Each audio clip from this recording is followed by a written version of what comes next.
أعوذ بالله من الشيطان الرجيم. بسم الله الرحمن الرحيم.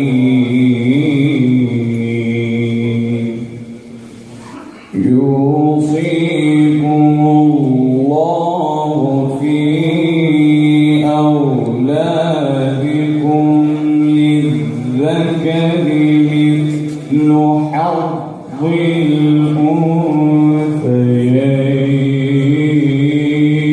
الأنثيين،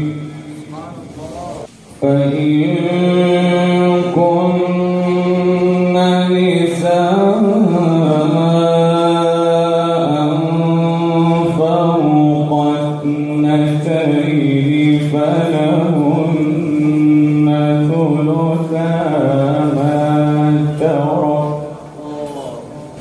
وإن كانت واحدة فلها النصف، ولأبويه لكل واحد منهم السدس مما ترك إن كان له ولد، فإن لم يكن له ولد وورثه أبواه فلأمه الثلث،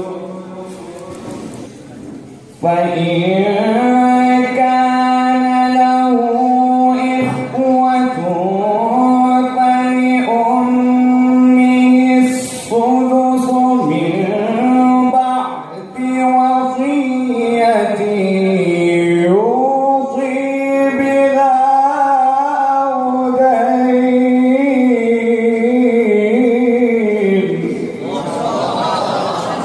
ما شاء الله.